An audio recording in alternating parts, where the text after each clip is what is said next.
Chers collègues, nous avançons avec nos vidéos.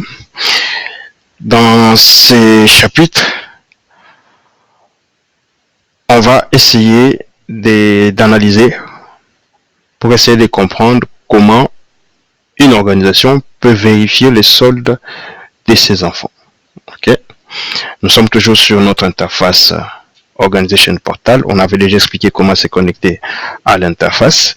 Alors, pour voir les soldes des enfants sous une organisation, on va utiliser le menu Browse Organization. En cliquant sur Browse Organization, à gauche de votre écran, vous aurez l'option Balance Overview. Cette option va nous donner au fait les soldes des comptes de toutes les entités sous un super dealer ou un Vodashop. On appuie sur Balance Overview. Voilà. Vous aurez là la liste de tous les numéros sous un Vodashop avec leur solde. On a plusieurs colonnes. La première colonne, Level, qui nous donne les niveaux de chaque organisation. Rappelez-vous qu'on avait dit que le niveau 1 c'était Vodacom lui-même, le niveau 2 c'était les super dealers, le niveau 3 ce sont les marchands et le niveau 4 ce sont les dealers. Par exemple là on pourra voir que 2, ça il s'agit d'un super dealer. Quand on va voir 3, il s'agit d'un marchand.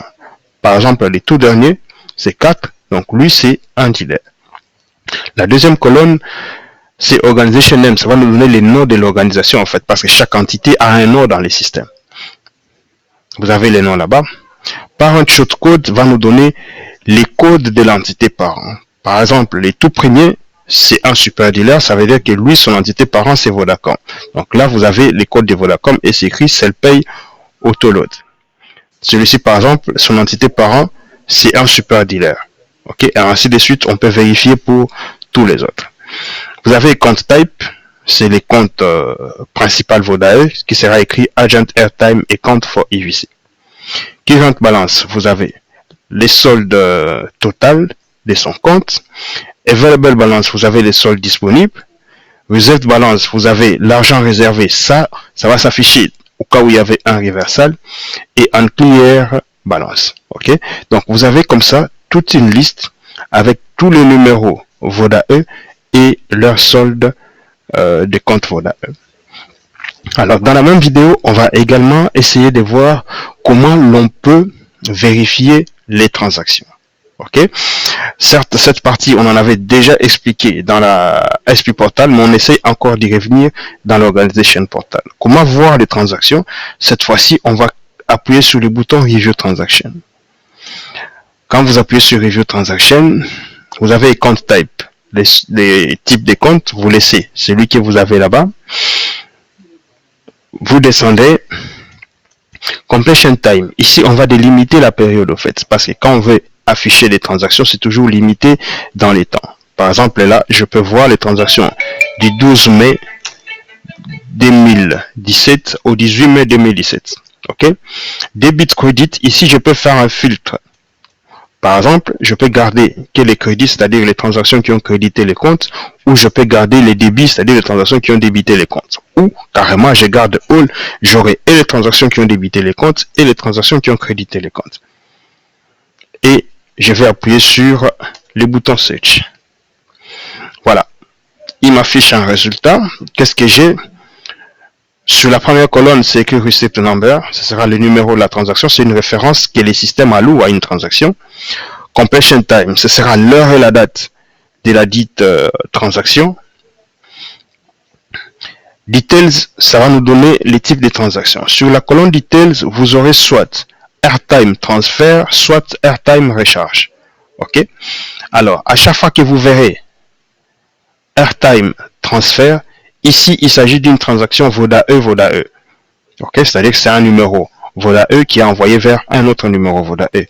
Mais à chaque fois que vous verrez Airtime Recharge, ok, là, ça veut juste dire que c'est une recharge effectuée vers un compte AIN. La colonne qui suit, c'est Opposite Party. Ici, ça va nous afficher soit les A-parties, soit les B-parties. Rappelez-vous qu'ici, on pouvait faire un filtre. Si on a sélectionné All, on pourra avoir soit les A parties, soit les B parties. Mais si vous avez sélectionné par exemple les credits, ok, les credits, ce sont les transactions qui ont crédité le compte. Donc, à la place des opposite parties, vous verrez le numéro qui a crédité le compte, c'est-à-dire les A parties. Mais si vous prenez debit, vous allez retrouver les B parties sur la colonne opposite party.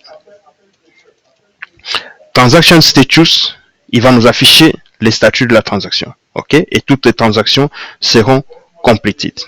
Currency, ce sera la devise. Les transactions VODA ne se font qu'en dollars. Vous verrez USD sur cette colonne-là. Transaction amount, ce sera le montant de la transaction. Ok. À chaque fois que vous verrez ces montants précédés d'un signement, ça veut dire que c'est juste un montant qui a crédité, qui a débité les comptes, pardon. Mais quand vous voyez celui qui n'est pas précédé d'un signement, c'est une transaction qui a crédité le compte de l'abonné.